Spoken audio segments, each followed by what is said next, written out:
হ্যাঁ আচ্ছা আচ্ছা আচ্ছা ওই দুজনেই বলছেন মোটামুটি 7 তারিখের পর থেকে নেবে, তাই তো? হ্যাঁ সেটা তো আমি জানি। শিপ্রা ম্যামের সঙ্গে আমরা আজকে কথা হলো।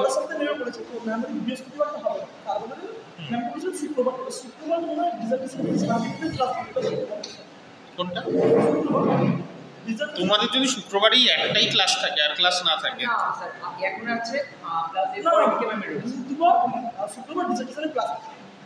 আচ্ছা ডিজার্টেশনের ক্লাস নিয়ে এখন মাথা ঘামাই না। ডিজার্টেশনের ক্লাস তো সবার একসঙ্গে থাকবে না। হ্যাঁ ম্যামকে যদি তোমরা অ্যাডজাস্ট করতে পারো তাহলে করে দাও। ঠিক আছে দিশা আজকে আসবে, দিশাকে আমি আজকে বলে দেবো। তোর 7 তারিখে পরীক্ষা আছে, 7 তারিখের পর থেকে ঠিক আছে। হ্যাঁ 1 মাস নেবেন না এখন নিচ্ছেন না?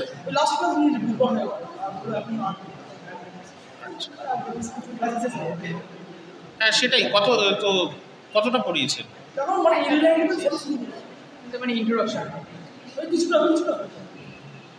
তাহলে কোর্সটা শেষ হবে কি করে? সেটা স্যারকে তোমরা জিজ্ঞেস করেছো? ও দুজনের ভাগ করা আছে। হ্যাঁ তারপরে উনি তো তোমাদের জুলাই অবধি ক্লাস আছে, উনি যদি মে মাসটা নাও নেন জুনে এসে যদি আবার ক্লাস নেন তাহলে হবে। আমাদের জুলাই পর্যন্ত ক্লাস, হ্যাঁ পরীক্ষা শুরু হতে তো আগস্ট, জুলাইয়ের শেষে হয়তো ওই 1 সপ্তাহ গ্যাপ দিয়ে। ঠিক আছে দুজনের ভাগ করা আছে যখন, উনি যদি জুন মাসে অন্তত ব্যাক করেন তাহলে হয়ে যাবে জুন জুলাই মিলে। তো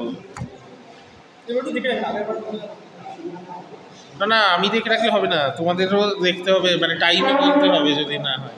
স্যার আগের বারে রেজাল্ট বেরোলে অনেক সমস্যা হয়েছে, অনেক লেট হয়েছিল, অনেক ওই জন্য গেটে ভর্তি হতে পারে, এটা নিয়ে একটা সমস্যা হচ্ছে না। ওটা যদি আপনি একটু দেখেন। ওটা তো আমি দেখতে পারবো না। হ্যাঁ সেইটা দেখতে হবে। সমস্যা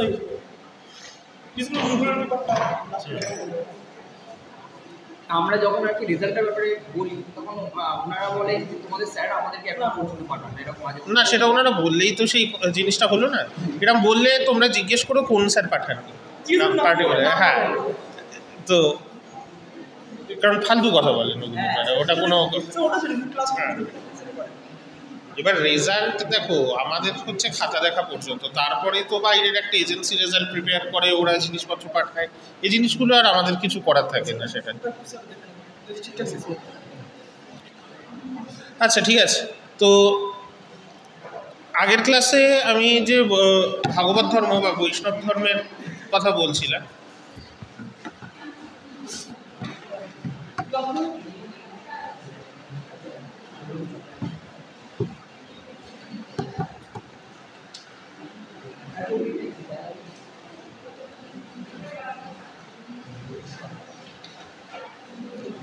তো আমরা যেটা জানি যে পৌরাণিক ধর্মের কথা যখন হচ্ছিল, পৌরাণিক ধর্মের মধ্যে 5টা মেজর সেক্ট আছে যেগুলো গ্র্যাজুয়ালি ডেভেলপ করেছে: বৈষ্ণব, শৈব, শাক্ত, সৌর, গাণপত্য।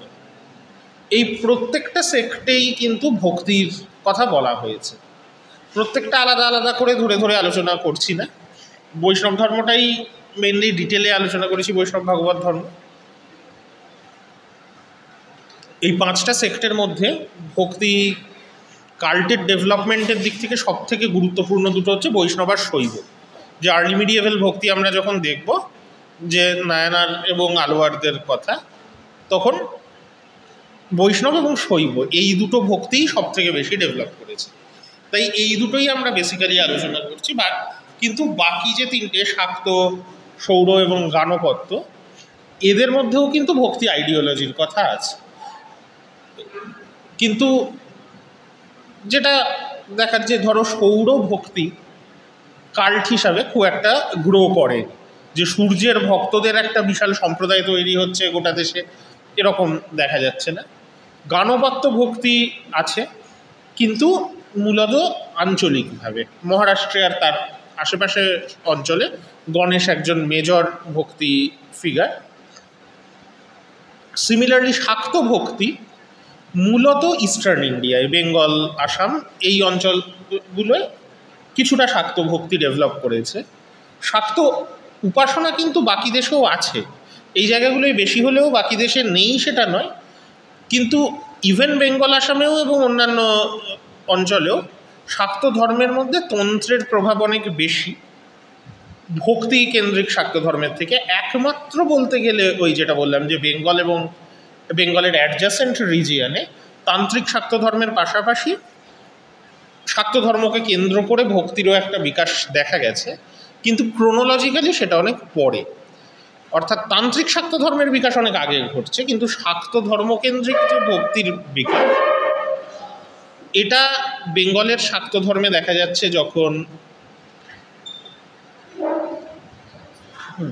বাংলার শাক্ত কবিরা, বৈষ্ণব কবিরা যেমন বৈষ্ণব ভক্তির কবিতা লিখছেন, পদাবলী লিখছেন, বাংলাতে শাক্ত পদাবলীও রচিত হচ্ছে, যে রামপ্রসাদ, কমলাকান্ত এরা শাক্ত পদাবলী লিখছেন, যেখানে তান্ত্রিক ধর্মের যে একটা সিক্রেটিভ ওয়ার্শিপ আছে তার পাশাপাশি দেবীর প্রতি ভক্তির যে আদর্শ, সাধারণ মানুষও যাতে সিম্পল ভক্তি রিলিজিয়ানের মতো সেটা ফলো করতে পারে সেই রকমভাবে ধর্মটাকে পপুলারাইজ করা হচ্ছে।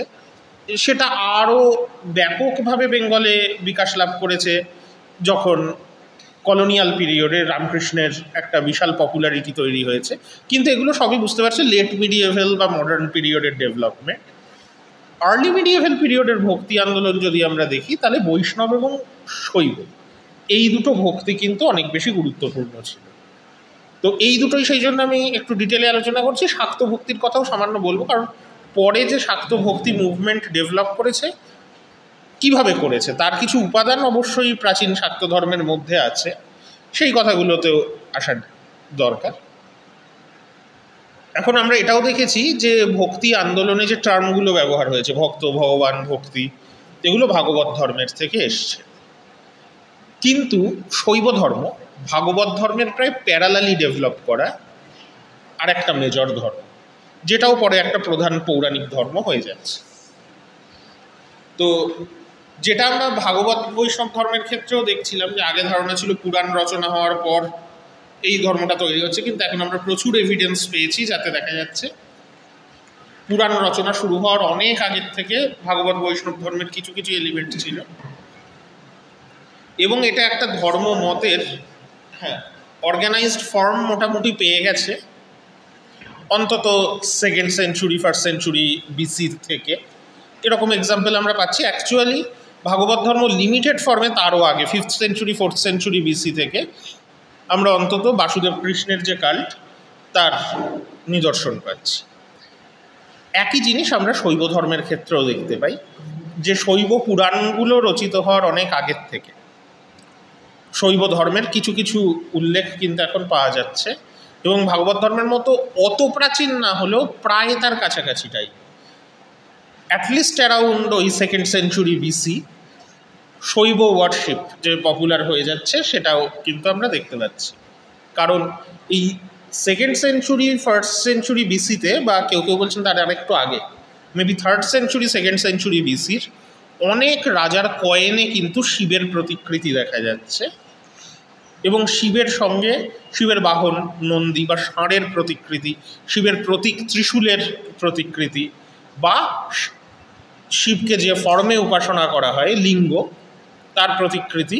আমরা বিশেষ করে শিবের প্রতিকৃতি অলরেডি 2nd সেঞ্চুরি বিসিতে উজ্জয়িনীর বেশ কিছু মুদ্রার থেকে পাওয়া গেছে, এবং এই সবকটা এমব্লেম প্লাস শিবের বিভিন্ন নাম সমেত কুষাণ যুগের মুদ্রায় পাওয়া যাচ্ছে, এবং কুষাণদের একদম প্রথম দিকের রাজা ভীমকদফিসেস তার মুদ্রাতেই কিন্তু এ সমস্ত জিনিস পাওয়া যাচ্ছে।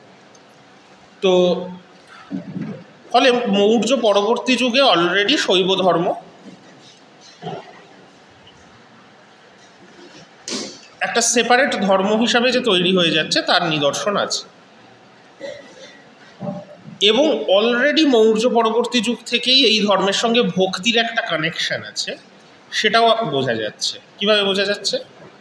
আচ্ছা, আর এগুলো বললাম মুদ্রার কথা। মুদ্রার বাইরেও অন্ধ্রপ্রদেশের গুড়িমল্লম বলে একটা জায়গায় প্রথম শিবলিঙ্গের নিদর্শন পাওয়া যায়, সেটাও কিন্তু ওই 2nd সেঞ্চুরি থেকে 1st সেঞ্চুরি বিসির মধ্যে ডেটেড একটা লিঙ্গ। তো এই সমস্ত দিক থেকে বোঝা যাচ্ছে যে শৈব worship at least by 2nd century BC একটা ইনস্টিটিউশনাল রিলিজিয়ানের ফর্ম পাচ্ছে। কিন্তু সেই ধর্মের সঙ্গে তখনই কি ভক্তিবাদের সম্পর্ক ছিল? প্রশ্নটা হচ্ছে এইটা। এবং দেখা যাচ্ছে ছিল, কারণ 2nd সেঞ্চুরি বিসিতেই পতঞ্জলি মহাভাষ্য রচনা করছেন এবং পতঞ্জলি শৈবদেরকে যে নামে উল্লেখ করছেন সেটা হচ্ছে শিব ভাগবত, অর্থাৎ শিবকে যারা ভগবান বলে মনে করে। অর্থাৎ এই যে ভক্ত, ভগবান, ভক্তি, এই শব্দগুলো প্রথম ভাগবত ধর্মে তৈরি হয়েছিল, কিন্তু শৈব ধর্মের সঙ্গেও শৈব ধর্মের প্যাটার্নটাও একই রকম বলে আগে ভাগবত বলতে শুধুমাত্র কৃষ্ণের উপাসকদেরই বোঝাচ্ছিল। পরে যখন ভাগবত বৈষ্ণব ধর্ম একটা আলাদা রিলিজিয়ান হয়ে যাচ্ছে এবং তার প্যারালালি শিবকে কেন্দ্র করে একই ধরনের আরেকটা ধর্মমত তৈরি হচ্ছে, তখন কিন্তু বৈষ্ণবদেরকে বিষ্ণু ভাগবত আর শৈবদেরকে শিব ভাগবত বলে উল্লেখ করারও নিদর্শন পাওয়া যাচ্ছে এবং সেটা অলরেডি 2nd সেঞ্চুরি বিসিতে আমরা পাচ্ছি। তাহলে at least by 2nd century BC শৈব ধর্ম একটা ভক্তিকেন্দ্রিক ধর্মমত হিসাবে কিন্তু তৈরি হয়ে গেছে। শৈব ধর্ম তার উপাদান কোথার থেকে কালেক্ট করেছে? অন্যান্য পৌরাণিক ধর্মের মতোই বেদিক এবং নন বেদিক এলিমেন্ট মিলে শৈব ধর্ম তৈরি হয়েছে। তো বেদিক এলিমেন্টগুলো যদি আমরা দেখি, যে আমরা জানি বেদের রুদ্র বলে এক বা একাধিক দেবতার কথা আছে, ঋগ্বেদের রুদ্র বলে 11 জন দেবতার কথা আছে এবং এই দেবতারা মূলত প্রকৃতির ম্যালেভোলেন্ট স্পিরিট, যে ক্ষতিকারক শক্তি, তার নাম ঋগ্বেদের রুদ্র। 11 জন রুদ্র, তারা নানা ধরনের ক্ষতি করতে পারেন বলে ঋগ্বেদে উল্লেখ করা হয়েছে, যে প্রাকৃতিক দুর্যোগ, ঝড় ঝঞ্ঝা, বজ্রপাত, অসুস্থতা, পশু হারিয়ে যাচ্ছে বা মারা যাচ্ছে, এরকম নানা ধরনের ক্ষতির কথা বলা হয়েছে।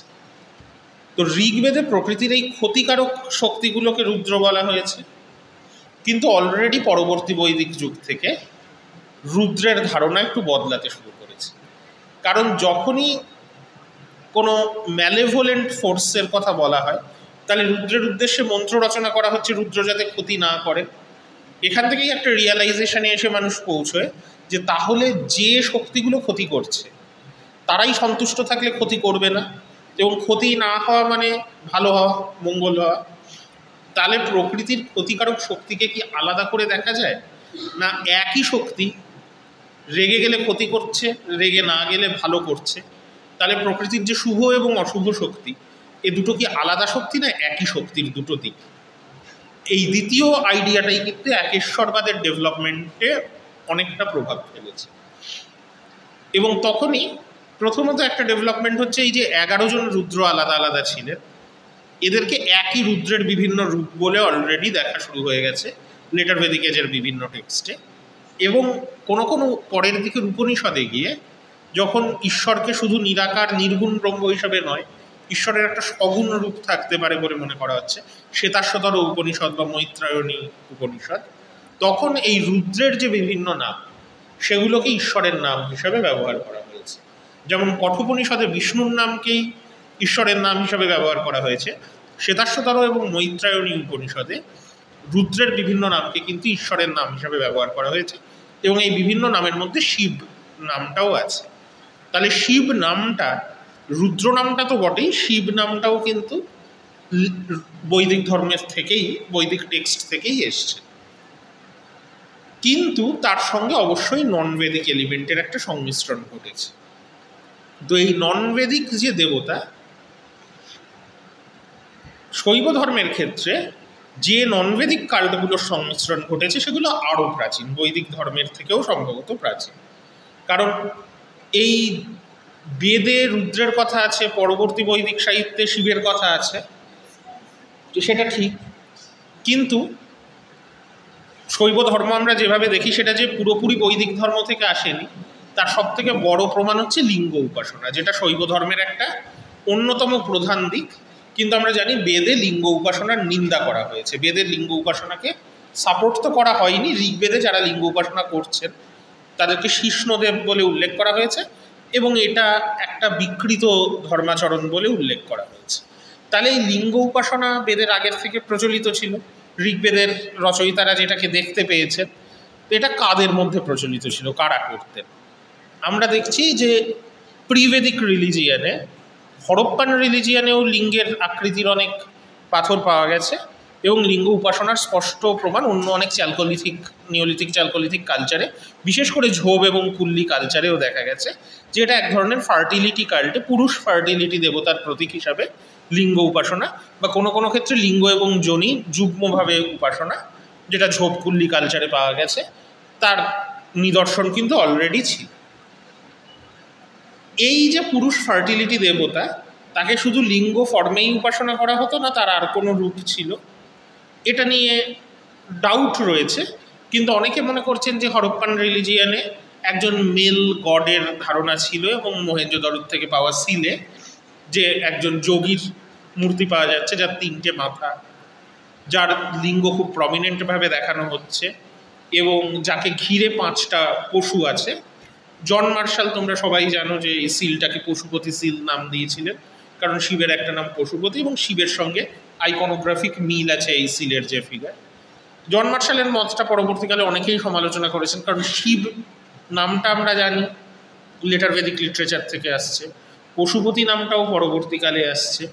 তাহলে হরপ্পার সময়ে অনেক পরবর্তীকালের একজন দেবতার নাম হরপ্পার উপর ইম্পোজ করা ঠিক কি না, এইটা নিয়ে একটা সন্দেহের জায়গা আছে। যে আমরা ধরেই নিচ্ছি পশুপতি শিব এই নামগুলো হরপ্পায় ছিল, কিন্তু এটা বলার মতো তো কোনো প্রমাণ নেই। হরপ্পান ল্যাঙ্গুয়েজ বা স্ক্রিপ্ট কিছুই আমরা জানি না যে এই দেবতাকে কি বলা হতো।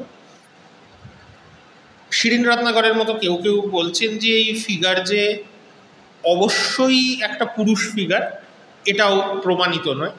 অনেকে বলছেন যে না, এটা অবশ্যই একজন পুরুষ ফিগার এবং নগ্ন পুরুষ ফিগার যার লিঙ্গ খুব প্রমিনেন্টলি দেখানো হচ্ছে। কিন্তু শিরিন রত্নাকর বলছেন যে না, এটা একটা আইকনোগ্রাফিক রিপ্রেজেন্টেশন, অন্য রকমের স্টাইলাইজড রিপ্রেজেন্টেশন হতে পারে। এই ফিগার মেল না ফিমেল এটা স্পষ্ট বোঝা যাচ্ছে না, এটাও কেউ কেউ দাবি করছেন। যাই হোক, অধিকাংশ হিস্টোরিয়ান পুরুষ ফিগার হিসেবেই এই ফিগারটাকে ধরেছে, কিন্তু তাতে যদি বা এটা শিওর না হওয়া যায় যে তার নাম পশুপতি বা শিব ছিল কি না। কিন্তু আমরা দেখছি লিঙ্গ উপাসনা হরপ্পান সিভিলাইজেশনে প্রচলিত ছিল, এরকম একজন ফিগারের প্রতিকৃতি পাওয়া যাচ্ছে। এবং হরপ্পা থেকে পাওয়া একটা পাথরের মূর্তি, যদিও ভাঙা পাথরের মূর্তি তাই পুরো মূর্তিটা পাওয়া যাচ্ছে না, কিন্তু একটা পা আর একটা পায়ের উপর যেভাবে ক্রস করে আছে, অনেকে মনে করছেন পরে শিবের যে ডান্সিং ফিগার নটরাজ মূর্তি, তার সঙ্গে এই মূর্তির স্টাইলের হয়তো মিল ছিল। তাই কিছু কিছু এলিমেন্ট হরপ্পান রিলিজিয়ান এবং অন্যান্য প্রিভেদিক রিলিজিয়ান থেকে পরবর্তীকালে পৌরাণিক শিবের ধারণা গড়ে ওঠার পিছনে অনেক জিনিস কিন্তু এই জায়গাগুলোর থেকে নেওয়া হয়েছে। এবং অলরেডি বললাম, পোস্ট মৌর্য পিরিয়ডে মুদ্রায় যেমন শিবের প্রতিকৃতি পাওয়া যাচ্ছে, তেমনই লিঙ্গেরও রিপ্রেজেন্টেশন পাওয়া যাচ্ছে। গুড়িমাল্লাম থেকে অলরেডি 2nd সেঞ্চুরি বিসিতে লিঙ্গ উপাসনার প্রমাণ পাওয়া যাচ্ছে। তার মানে কিন্তু শৈব রিলিজিয়ানের মধ্যে দুটো এলিমেন্টই অলরেডি ঢুকে গেছে, বৈদিক এলিমেন্টও ঢুকেছে, অবৈদিক এলিমেন্টও ঢুকেছে। এবং বিভিন্ন টেক্সটে, যেমন এই শিবকে নিয়ে কাহিনী মহাভারতে পাওয়া যাচ্ছে, যে মহাভারতের যখন ব্রাহ্মণায়ন হচ্ছে মহাভারত এবং রামায়ণের, মূলত বৈষ্ণবায়ন এই ব্রাহ্মণায়নটা, কিন্তু কিছু কিছু শৈব সেকশনও মহাভারত রামায়ণে ঢুকেছে। তার মধ্যে শিবের মিথোলজির সব থেকে বিখ্যাত গল্পগুলোর একটা হচ্ছে দক্ষযজ্ঞের কাহিনী, এটা কিন্তু মহাভারতে প্রথম পাওয়া যাচ্ছে।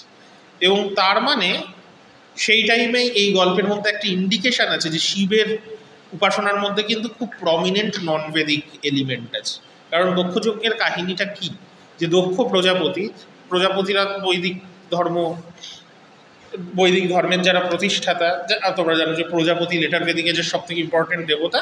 পরবর্তীকালে প্রজাপতি বলে আলাদাভাবে দেবতা নেই, ব্রহ্মাকে প্রজাপতি বলা হচ্ছে। এবং একদম প্রথম দিকের ব্রহ্মার যারা উত্তরাধিকারী, যারা বৈদিক ধর্মের প্রসার ঘটাচ্ছেন, তাদেরকেও প্রজাপতি বলে উল্লেখ করা হচ্ছে, তাদের মধ্যে দক্ষ একজন। তো এই দক্ষ প্রজাপতি যে যজ্ঞ করছেন, শিবকে সেখানে দক্ষ ইনভিটেশন জানাচ্ছেন না, কারণ তিনি মনে করছেন যে বৈদিক দেবতারাই যজ্ঞের অধিকারী, শিব যজ্ঞের অধিকারী নন। এবং এই যজ্ঞে শিবের স্ত্রী সতীর মৃত্যু হচ্ছে, তারপর শিব এই যজ্ঞ ধ্বংস করছে, তারপর শিবকে যজ্ঞের অধিকারী বলে মেনে নেওয়া হচ্ছে। অর্থাৎ দক্ষযজ্ঞের গল্পের মধ্যে কিন্তু এই ইন্ডিকেশন আছে যে শিবের কাল্ট, যদিও রুদ্র একজন বৈদিক দেবতা, শিব নামটা বৈদিক সাহিত্যে আছে, কিন্তু আমরা যে শিবের কাল্ট দেখছি সেটাকে কিন্তু খুব স্মুথলি ব্রাহ্মণ্য ধর্ম অ্যাকসেপ্ট করেনি, প্রথম দিকে অ্যাকসেপ্ট করা হয়নি, সংঘাত ঘটেছে এবং অবশেষে অ্যাকসেপ্ট করা হচ্ছে। এই জিনিসটার ইন্ডিকেশনও দক্ষযজ্ঞের কাহিনীর মধ্যে আছে। এই জন্য বেদিক এবং নন বেদিক কাল্টের যে সংমিশ্রণ ঘটছে, শৈব ধর্মে নন বেদিক কাল্টের প্রভাব অনেক বেশি বৈষ্ণব ধর্মের তুলনায়। বৈষ্ণব ধর্মে কিন্তু নন বেদিক কাল্টগুলো নারায়ণের হোক বা কৃষ্ণের হোক খুব স্মুথলি বৈদিক ধর্মের মধ্যে মিশে গেছে। শৈব ধর্মে কিন্তু নন বেদিক এলিমেন্টগুলো কিছু কিছু টিকেছে। কিন্তু এই যে শিব ভাগবতদের কথা আমরা পাচ্ছি বা ব্রাহ্মণ্য ধর্মের অন্তর্গত হচ্ছে শৈব ধর্ম, কিভাবে হচ্ছে এই মৌর্য পরবর্তী যুগেই, তাহলে শৈব ডকট্রিনকে ব্রাহ্মণ্য দর্শনের সঙ্গে মিলিয়ে একটা ডকট্রিন তৈরি করার দরকার হচ্ছে। এই কাজটা যিনি করেছিলেন, শৈব মিথোলজিতে যার বারবার উল্লেখ পাওয়া যায়, লাকুলিশ বা নকুলিশ বলে একজন ফিগারের কথা। সব টেক্সটই এই ব্যাপারে মোটামুটি একমত যে তিনি গুজরাটের মানুষ ছিলেন এবং প্রবাবলি 2nd সেঞ্চুরি সিইতে লাকুলিশ জন্মেছিলেন। তো লাকুলিশ যে দর্শন প্রচার করেন সেখানে সাংখ্য দর্শনের প্রভাব আছে, কিছুটা বৌদ্ধ ধর্মেরও প্রভাব আছে, কিন্তু সাংখ্য এবং বৌদ্ধ ধর্মকে এলিমেন্টটি নিয়েও ব্রাহ্মণ্য দর্শনের উপযুক্ত একটা দর্শন লাকুলিশ তৈরি করে এবং তার মধ্যে ভক্তিরও একটা পসিবিলিটি রেখে দেওয়া হয়। কীভাবে না, লাকুলিশ যে দর্শন প্রচার করেন তাতে বলা হচ্ছে 5টা তত্ত্বের কথা। এই 5টা কনসেপ্টের উপর সেই দর্শন দাঁড়িয়ে আছে: কার্য, কারণ, যোগ, বিধি আর দুঃখান্ত। এবং ইন্টারেস্টিংলি লাকুলিশের এই দর্শনকে কিন্তু পাশুপত দর্শন বলে বিভিন্ন জায়গায় উল্লেখ করা হচ্ছে। অর্থাৎ শিবের বিভিন্ন নামের মধ্যে পশুপতি নামটা কিন্তু এই মৌর্য পরবর্তী যুগে সবথেকে গুরুত্ব পাচ্ছে এবং প্রথম যখন শৈব ধর্মের দর্শন রচিত হচ্ছে সেটাকে কিন্তু পাশুপত দর্শন বলা হচ্ছে। তো পাশুপত দর্শনে 5টা প্রধান কনসেপ্ট আছে: কার্য, কারণ, যোগ, বিধি আর দুঃখান্ত। কার্য আর কারণ কি? বিধি, দুঃখান্ত।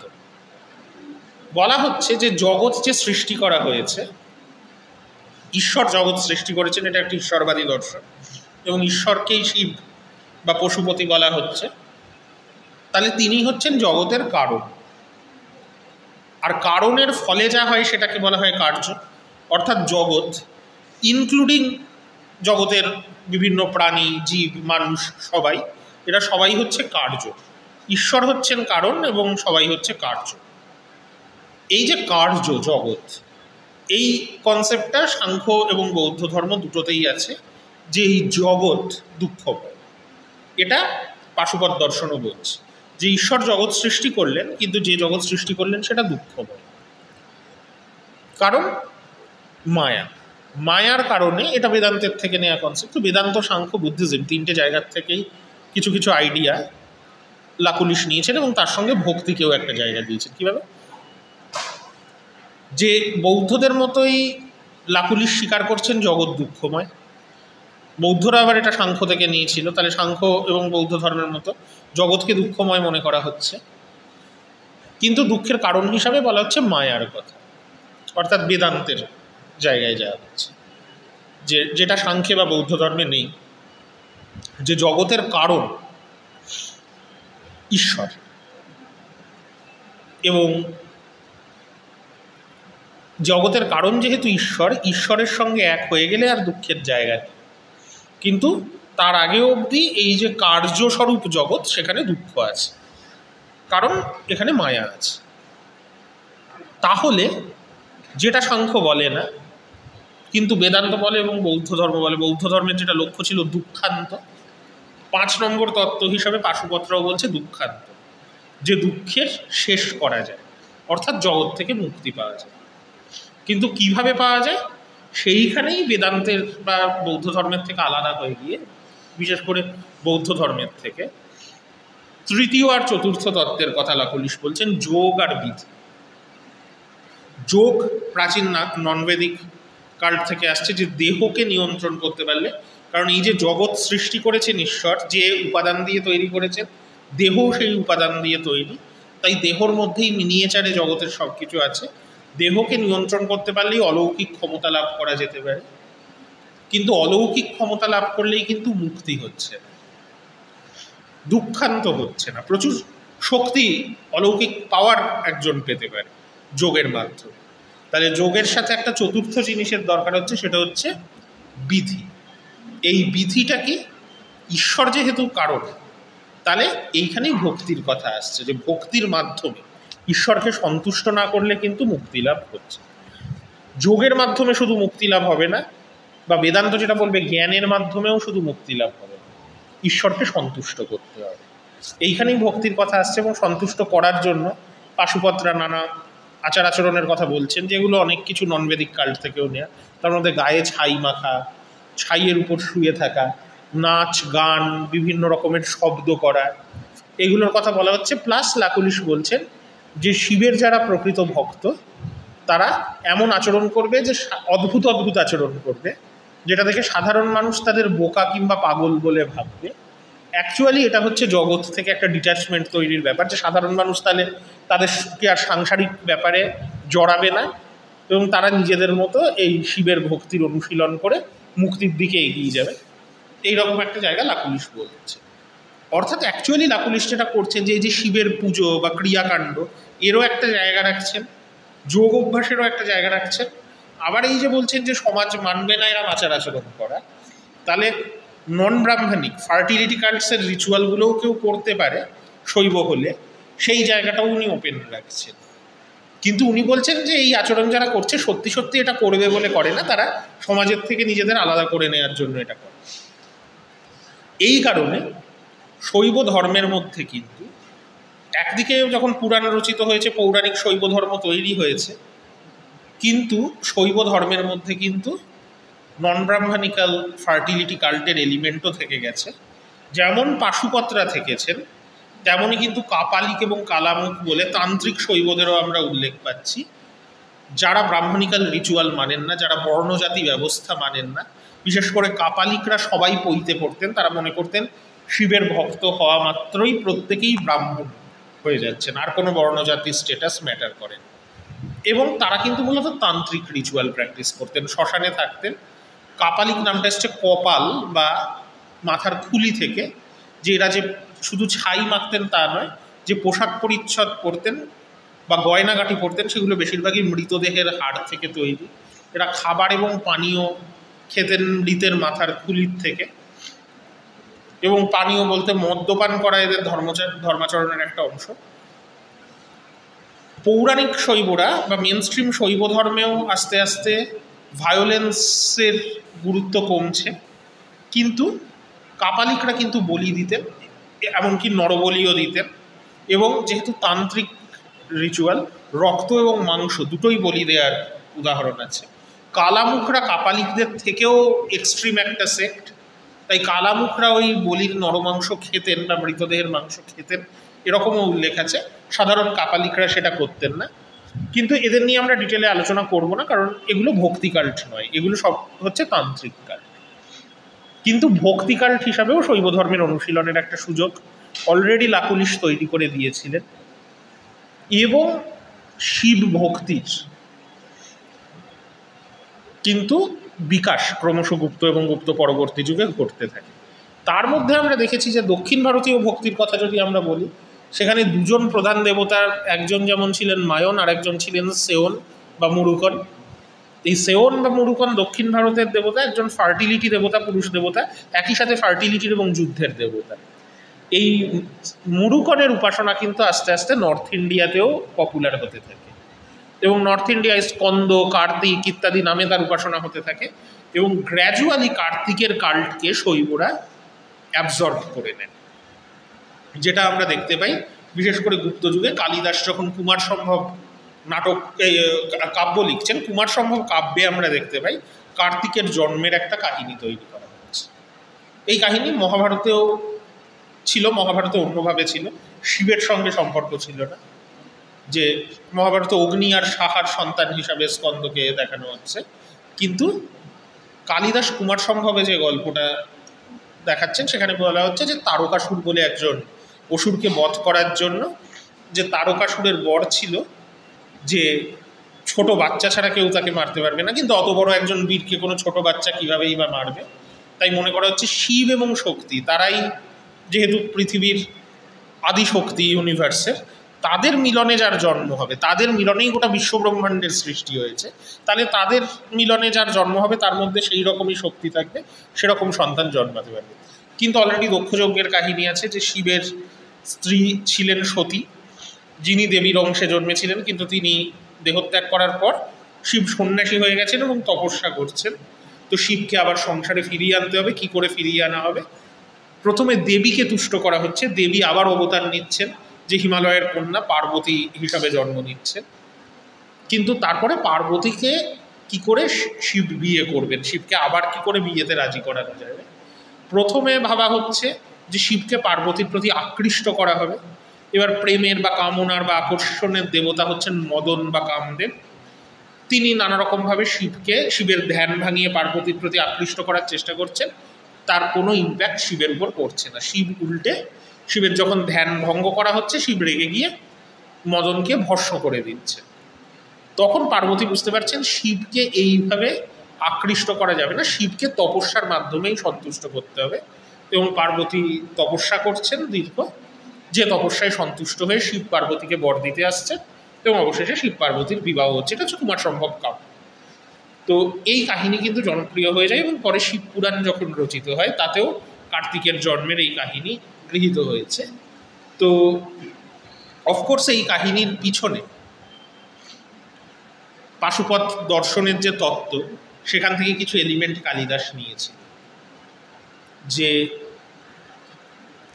এই যে ফার্টিলিটি কাল্টস যেমন শিবের উপাসনার মধ্যে আছে, এখানেও শিব পার্বতীর মিলনের কাহিনীকে কেন্দ্র করে কাব্যটা রচিত। কিন্তু এই ফার্টিলিটি কাল্টস নিছক যৌনতার জন্য নয়।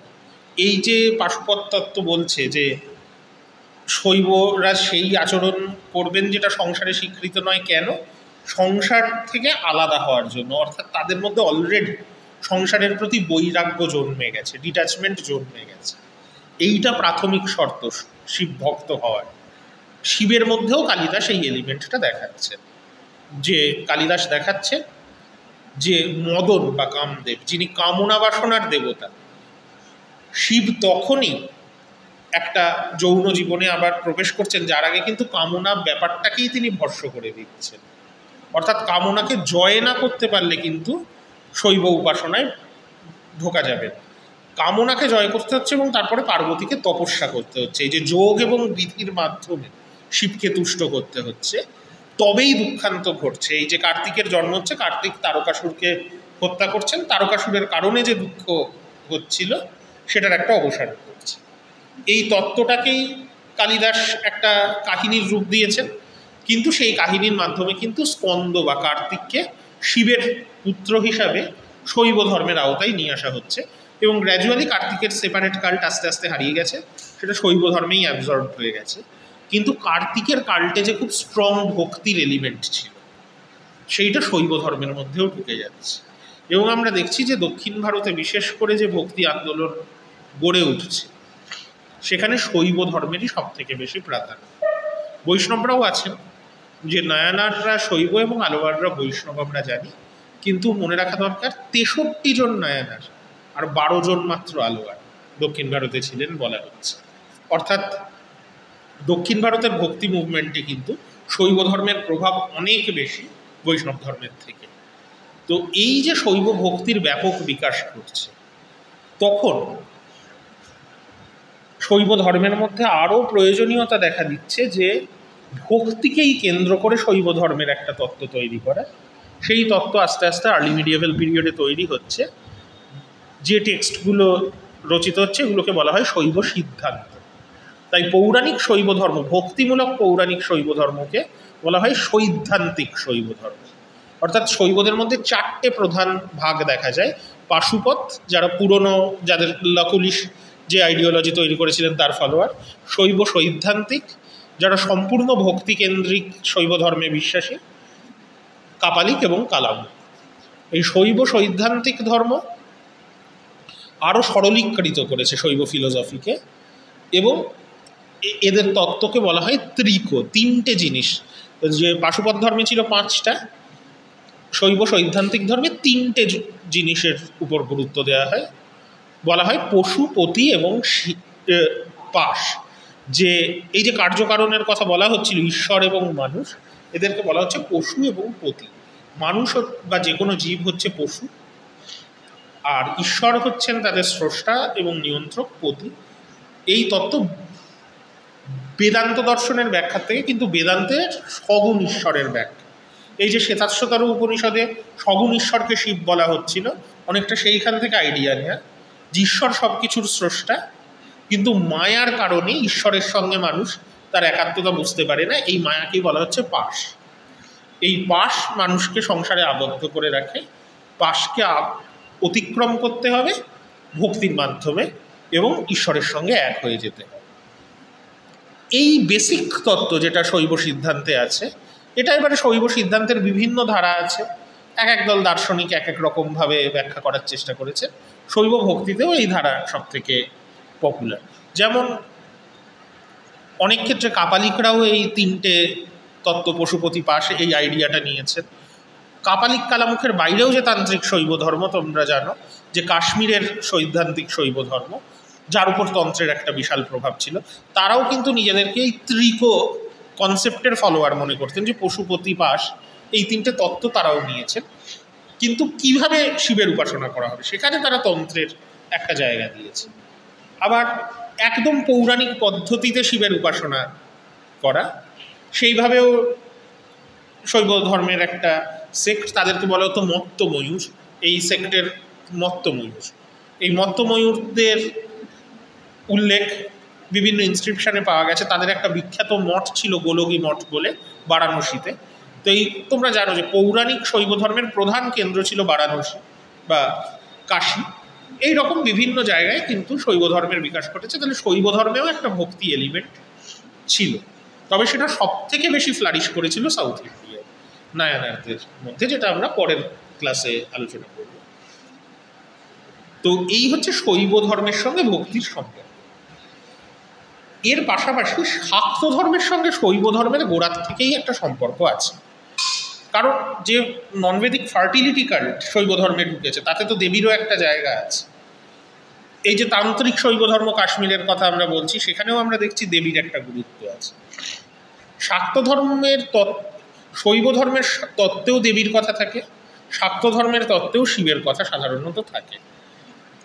তফাৎটা হচ্ছে দুটো ক্ষেত্রেই সাংখ্য থেকে পুরুষ প্রকৃতির আইডিয়াকে ব্যবহার করা হয়, কিন্তু শৈব ধর্মে পুরুষকে প্রাধান্য দেওয়া হয় আর শাক্ত ধর্মে প্রকৃতিকে প্রাধান্য দেওয়া হয়। এই ব্যাপারটা থাকে, কিন্তু সেটা দার্শনিক ব্যাপার। এখন শাক্ত ধর্ম যে ফার্টিলিটি কাল্টগুলোকে অ্যাবজর্ব করছে দেবী কেন্দ্রে, সেগুলো তো অনেক প্রাচীনকাল থেকে আছে। সেই জায়গায় বরঞ্চ ব্রাহ্মণ্য ধর্মে দেবীদের প্রমিনেন্ট ভূমিকা অতটা ছিল না প্রথম দিকে।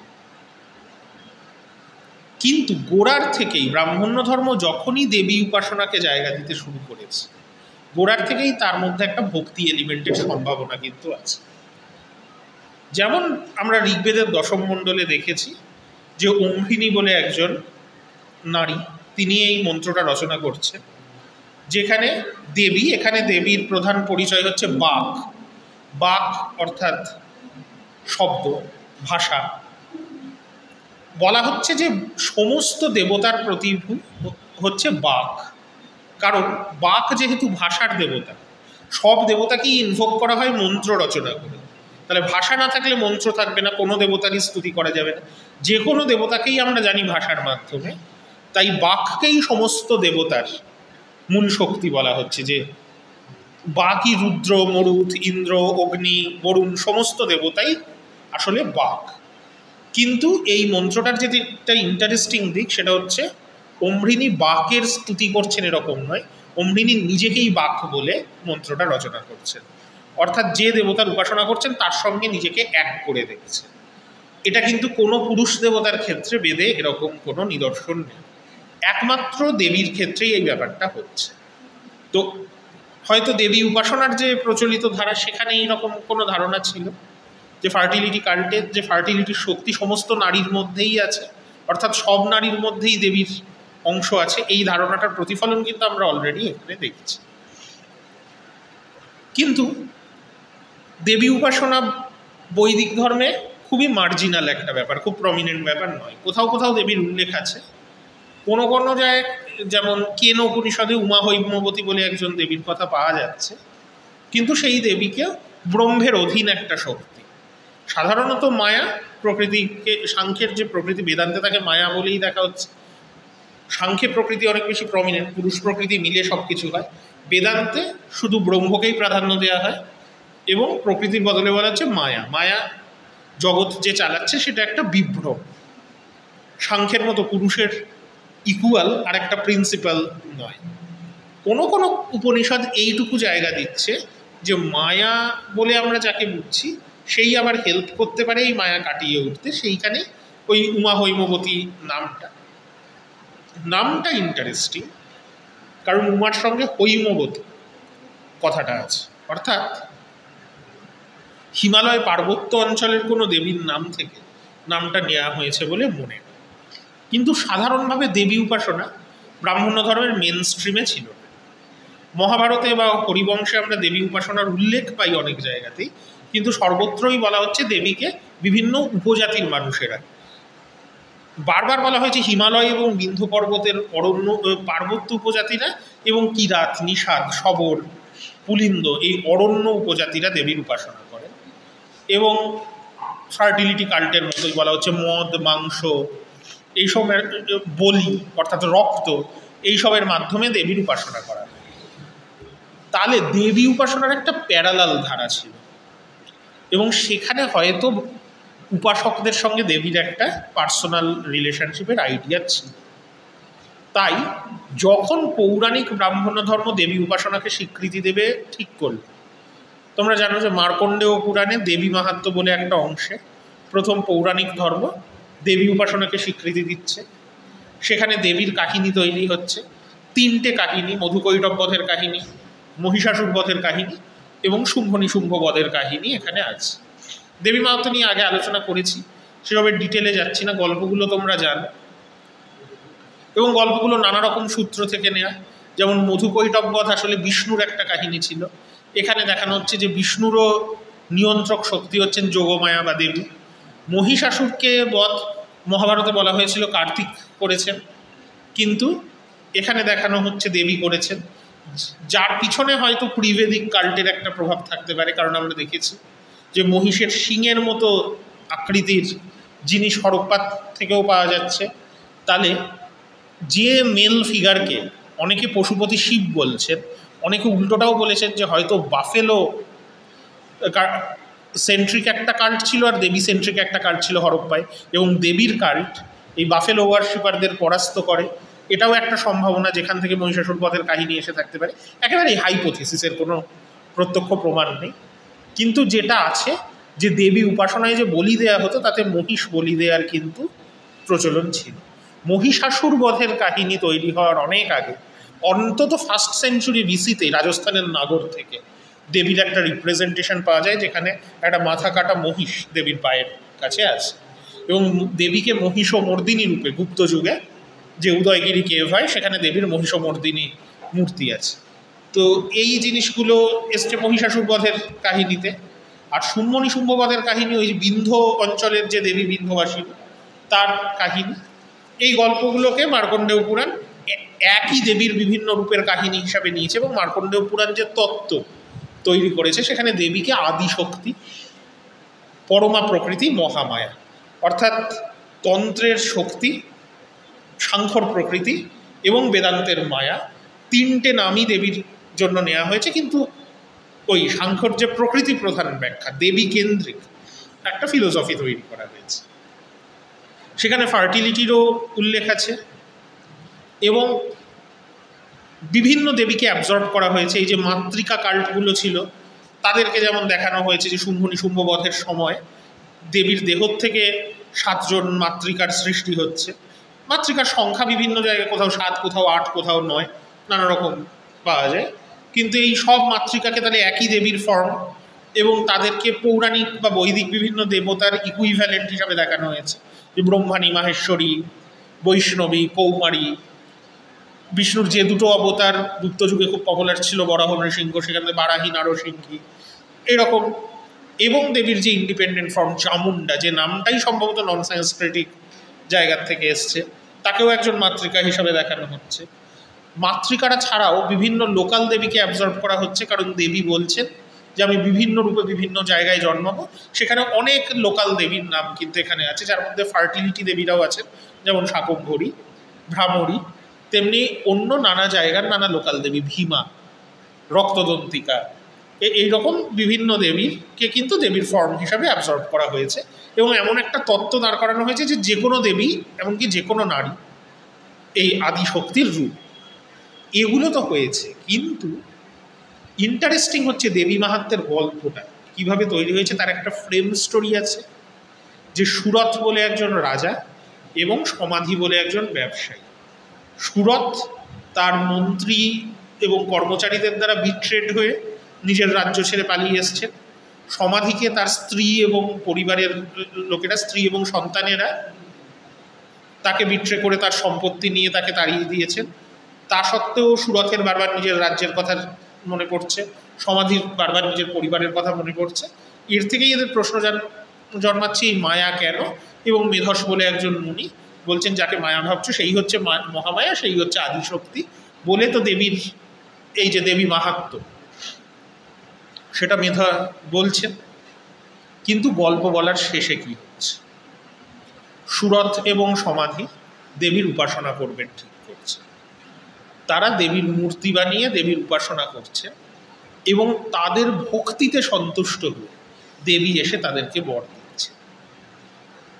একইভাবে মহিষাসুরের কাহিনী এবং শুম্ভ নিশুম্ভবধের কাহিনী, মধুকৈটব বধের কাহিনী, তিনটেতেই দেখা যাচ্ছে যখন দেবতারা বিপদে পড়ছে তখন তারা ভক্ত হিসাবে দেবীর স্তব করছে। মধুকৈটব যখন ব্রহ্মাকে আক্রমণ করছেন, ব্রহ্মা দেবীর স্তব করছেন।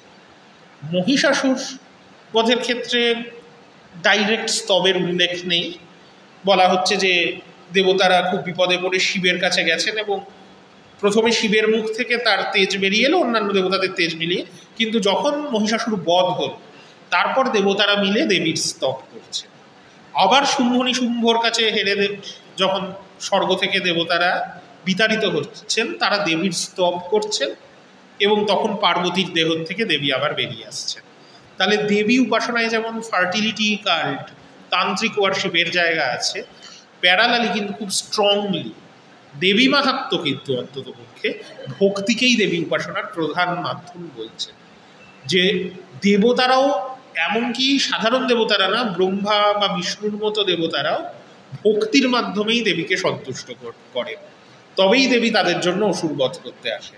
এবং সুরথ এবং সমাধিকেও উপদেশ দেওয়া হচ্ছে যে দেবীর মূর্তি তৈরি করে পুজো করতে হবে এবং ভক্তির মাধ্যমে দেবীকে উপাসনা করতে হবে। তার মানে কিন্তু যেটা বললাম যে শাক্ত কাল্টে ভক্তি অলরেডি একটা প্রমিনেন্ট আইডিয়া আছে। যদিও আর্লি মিডিয়েভেল পিরিয়ডে আমরা দেখেছি যে তান্ত্রিক সিক্রেটিভ যে ফার্টিলিটি রিচুয়ালগুলো দেবী উপাসনায়, সেগুলো অনেক বেশি পপুলার হয়েছে। শাক্ত ভক্তির বিকাশ আরও পরে হয়েছে, কিন্তু ভক্তির আদর্শ কিন্তু শাক্ত ধর্মে অন্তত দেবী মাহাত্ম্য যখন রচিত হয়েছে তখন থেকেই আছে, সেইটাও আমাদের দেখতে হবে। এইরকমই অন্যান্য পৌরাণিক ধর্মও ভক্তির কথা বলছে, সেগুলো হয়তো অতটা পপুলার নয়। তো প্রাচীন যুগের ভক্তি ধারণা বুঝতে গেলে তাই আমাদের পৌরাণিক ধর্মের বিকাশের সঙ্গে ভক্তির সম্পর্ক বুঝতে হবে। কিন্তু যেটা বললাম যে ভক্তিকে একটা মুভমেন্ট করে তোলে দক্ষিণ ভারতের নায়ানার এবং আলোয়ার সাধকেরা। পরের ক্লাসে আমরা নায়ানার আর আলোয়ারদের কথায় যাব।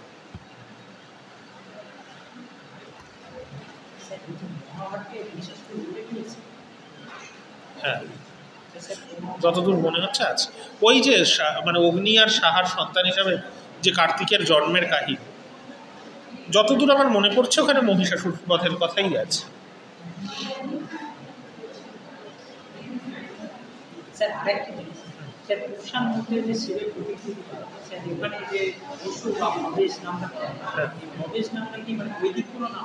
হ্যাঁ, ভব মানে ভব নামটাও কিন্তু হ্যাঁ বেদে আছে।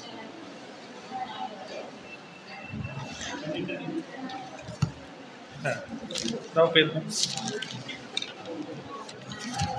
কারা কারা পরে এসছো বলো?